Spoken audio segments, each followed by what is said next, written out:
Salut, c'est Guillaume. Je vous propose de découvrir un extrait du prochain épisode de Course épique. Course épique, c'est chaque semaine un invité, une course, une histoire hors du commun. Je vous donne rendez-vous tous les mercredis pour découvrir un nouvel épisode et vivre une grande et belle histoire de course. Mais avant ça, place à un extrait de notre prochain épisode. Est-ce que tu peux nous donner les principes fondateurs de l'Otilo, justement? Quelles sont les grandes règles, les grands principes, l'équipement, la façon dont ça opère? Les grandes règles, en fait, c'est il y a un point A, un point B. Alors, des fois, c'est des boucles, des fois, c'est des points différents. Mais on part ensemble, on arrive ensemble et on part avec un matériel et on arrive avec le même matériel. L'image la plus simple, c'est de se prendre un archipel, en fait, où on part d'une première île pour aller jusqu'à une toute dernière île et on traverse chacune des îles et on nage d'une île à l'autre. Donc, comme on peut l'imaginer, il faut forcément des chaussures pour courir, mais il faut aussi une combi et du matériel pour pouvoir nager. La discipline autorise d'avoir un pool boy avec des certaines dimensions réglementaires. Pool boy, c'est un pool boy, c'est un flotteur qu'on met entre les jambes, qui permet du coup d'aider à la flottaison, et des paddles qui sont des plaquettes qu'on met au bout des mains, un peu comme des pagaies en canoë, qui permettent de pousser un peu plus fort, un peu plus vite. Et donc on a tout cet attirail qu'on a dès le début et qu'on ramène jusqu'à la fin. C'est quoi les qualités requises selon toi pour imaginer exceller ou réussir dans l'Otilo?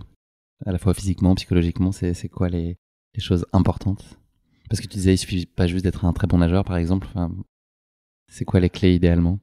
Idéalement, forcément, il faut avoir quelques capacités sportives. Il faut bien s'entraîner. Ça, on va pas se mentir. Hein, ça, on n'a rien sans rien. Mais la chose qui, pour moi, et je le vois encore plus aujourd'hui avec cette année que j'ai pu faire avec Max, c'est le binôme. C'est vraiment le binôme où il faut qu'il y ait une complémentarité, qu'on soit presque une seule et même personne, et qu'on soit en capacité de savoir comment l'autre se sent sans qu'il nous le dise. Rien qu'à écouter sa respiration, à le voir courir ou à le voir nager, on sait si ça va pas. Pas avoir peur d'échanger tout du long pour être sûr et s'assurer que tout se passe comme il faut. Créer des routines. C'est vraiment cette partie-là du binôme qui est ultra importante et qui permet de pousser vers la performance, en fait. Comment se répartissent un peu vos compétences si on devait donner un peu chacun les points forts de l'un et l'autre? Toi, on l'a compris, il y a notamment la natation. Qu'est-ce que Max aussi apporte? Et toi, j'imagine, apporte aussi d'autres choses à ce duo. Max, sa grosse qualité, c'est le trail et c'est son aisance en trail. Il va vite aussi, mais c'est surtout qu'en fait, il a une capacité, pour lui, c'est naturel de faire du trail et donc il perd beaucoup moins d'énergie que moi à la fois regarder où est-ce que tu mets le pied pour pas te faire une cheville et pour continuer, et en même temps regarder les fanions pour voir où est-ce que tu vas, parce qu'on n'est pas sur des parcours qui sont des single track parfaitement balisés. Il y a des moments aussi où tu te retrouves en forêt et c'est juste les petits fanions cachés un peu à droite à gauche qu'il faut regarder et aller chercher. Donc ça c'est vraiment son énorme force là-dessus, où lui il serait en train de courir sur les quais, ça serait pareil, quoi. c'est assez incroyable. Et puis après, ce que je disais par rapport au binôme, qui je pense là est... Donc lui sa force c'est celle-ci, moi ça va plus être la natation, et après notre force commune c'est vraiment d'être sur la même longueur d'onde et d'avoir un côté, je vais dire peut-être optimiste. Le verre est toujours à moitié plein, quasiment toujours. Et ça aide beaucoup. Quand il y a un coup de mou, il y a toujours l'un ou l'autre qui est là pour aider l'autre à avoir la chose du bon côté et d'avancer. C'est assez rock'n'roll comme discipline, dans le sens où on a un peu échangé en amont de cet entretien. On prend le départ quoi qu'il se passe, quelles que soient les conditions, on y va. Et puis la sécurité, on va dire que c'est un peu plus lax que ce qu'on peut trouver. Les normes sont un peu plus flexibles. C'est très possible de ne pas avoir de gens autour de soi alors qu'on est en mer, il n'y a pas de sécu autour. Voilà, on est un peu livré à soi-même. C'est plus libéral, on va dire, si on veut parler économiquement parlant. Clairement. Je vais peut-être pas citer les marques ou quoi ici, mais il y a eu des reportages télé qui ont été faits, qui a vraiment permis le boom de la discipline en France, et notamment qui était tourné autour d'un ancien triathlète de niveau international, Davidos, qui fait 4e à Londres, si je dis pas de bêtises, et avec un trailer pour le coup, Cédric Fleurton, qui sont allés au championnat du monde, et si jamais ça vous intéresse, allez regarder ce reportage, parce que vous verrez vite ce que c'est que la sécurité à la suédoise. On peut le citer, c'est intérieur sport, c'est ça? C'est un intérieur sport, c'est tout à fait. C'est un intérieur sport. Et pour le coup, on le voit, hein, cette année-là, il y a des bateaux qui se sont crashés sur des cailloux, tellement les vagues étaient énormes.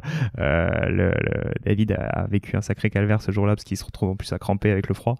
Les Suédois ont ont pas peur du froid, hein, et ça c'est pas un souci chez eux. Et puis ouais, même niveau sécure, ça n'a rien à voir avec ce que nous on connaît en France. Je me rappelle cette première année où on s'y met avec mon frère en Croatie, il y a une natation qui fait 3 km. Et la veille, pendant le briefing, ils nous disent bon, le départ de la course, il va osciller entre telle heure et telle heure. Et on se regarde avec mon frère, mais ça faisait quand même une grosse vague. Il y avait un écart peut-être de 30 ou 40 minutes entre par rapport au départ. Et tu dis bon, comment tu te prépares par rapport à ça? Et puis là, il t'explique bah ouais, mais en fait, il y a un ferry qui passe. Donc tout dépend du ferry. On est en direct avec la tour de contrôle et c'est le ferry qui dira le départ de la course. Et donc là, bon, tu dis déjà bon, ça va être folklore cette histoire. Et t'arrives sur cette fameuse natation de 3 km où il y a potentiellement un ferry qui passe. Et là, t'es au milieu. À 1,5 km, tu regardes devant, tu regardes derrière, personne, pas un canoë, pas un bateau, rien du tout. Si on t'a donné une petite bouée que tu as gentiment gonflée toi-même avant de rentrer dans l'eau, c'est quand même... Canard ou donut, la bouée? Non, licorne. Et là, tu dis bon... Ça t'arrive d'avoir peur dans des moments comme ça? Peur pour moi, non.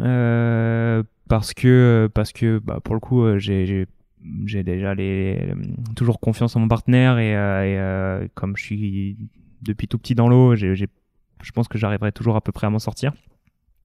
J'espère, touchons du bois. Mais j'ai plus peur pour la discipline et pour d'autres gens qu'on veut amener à la discipline. Moi, j'aimerais voir sa discipline encore plus grossière que ce qu'elle ne le fait aujourd'hui. Hein. C'est déjà sur un beau boom en ce moment. Mais à un moment donné, tu dis... là, il faudrait pas qu'il se passe un malheur quand même. Parce que si les deux crampes ou il y en a un qui supporte pas le froid, ce qui a pu m'arriver une fois, et là, tu as la tête qui tourne et puis tu pars, tu tires pas quelqu'un de 80 kg sur 1,5 km. Hein. Ça devient compliqué.